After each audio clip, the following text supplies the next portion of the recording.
Good morning, everyone. My name is Shirley Husar, H-U-S-A-R. I am the CEO of Urban Game Changers, where we go in the urban communities and we hold elected officials accountable as well as ourselves.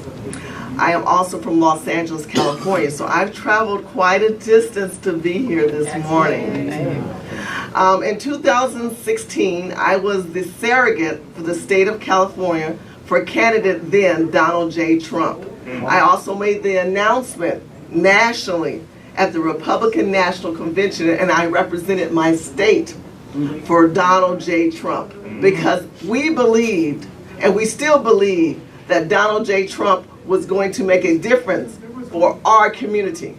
This morning's agenda is about Black America. We are in a state of emergency right now. We're in a crisis right now. Black people are homeless in Los Angeles. We're down to 6% blacks in Los Angeles. We have no black people in Los Angeles. DACA and the illegal immigrants and the immigrants have devastated the urban communities. In 2016, I met with Omarosa Madrigal. I met with her at Trump Towers when he was president-elect at that time. I was the only urban active in the community person that met with her in the White House, and that was noted in the Washington Times and many newspapers around the country. Not in the White House, they called it White House North at that time. We discussed activities to be done in the black community for the state of Black America. 2017, March of that year, the Congressional Black Caucus was given that opportunity.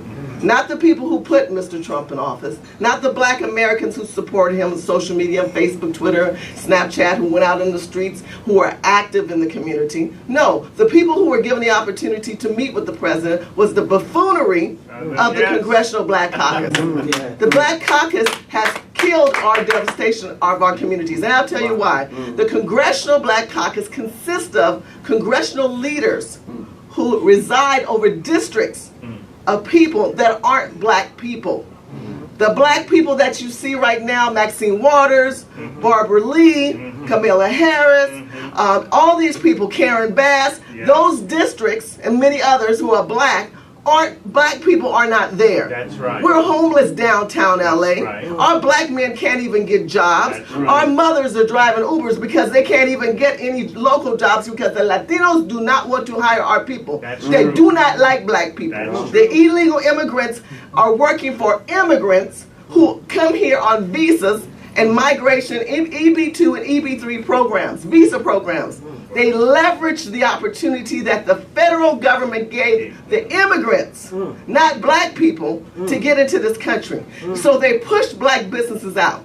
Many millennials don't realize that we had schools, we had businesses, we own banks, we own gas stations and things of those natures, but they're gone now because immigrants came into our communities because we always open ourselves. So no more do we want this. What we want to say is this. The Congressional Black Caucus met with President Trump. And you know what they said? He said he was open for dialogue. He was open for frequent conversations. And he said he was open to sit across with them regularly, giving them access to the vice president and the president and the Trump administration. But guess what? They said they don't want it. Because later on they came back after they presented a presentation called "We Have a Lot to Lose." They went in with a negative narrative. And Mr. Trump, what was his response to the issues that were raised by the Black Caucus? He mentioned that he's open to dialogue, open to building relationships with the CBC, and he'd like to have frequent meetings. And so this will not be the only meeting CBC will have with him?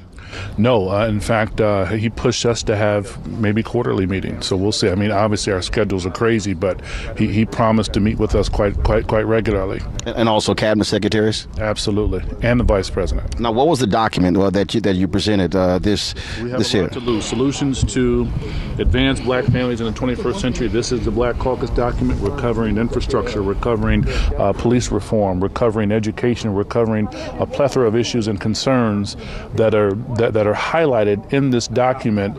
We gave it to the president, we gave it to the administration, and they're going to take a look at it, and we're going to hold them accountable to what's in this document. They gave this man a proposal this thick. See this proposal? They gave that to the president of the United States. They sat back, they dissected it. They wanted to have a second meeting so they can discuss what? This proposal. but they don't like the policies that he's instilled in 4 months. So you know what they did? Last week, y'all saw that tweet, that video I did prior to this one? They said, you know, Mr. Trump, forget that. We don't want your policies. We don't even want to work with you. We won't even meet with you. What idiots have the audacity to say to the President of the United States of America, who has the power to make changes for a culture of people nationally, that they don't want to meet with the President? They came out with a negative narrative. They're always mad. Well, we're mad. We're mad because our children are hurting in this country. We're mad because we have black men who can't get a job, who will be emasculated right now. For black ministers who are not standing for the word of God. They're operating under demonic and evil forces in this country. So I want to say this message to the millennials and to the people who are in social media. Stand united with us. Put aside the fact that we have Republicans and Democrats and independents. We are black people. Black people who are here to make a difference in this country, at this time, in this history. And we want to change the world. So we want you to go to the website, Black Conservative Activists, no S.org.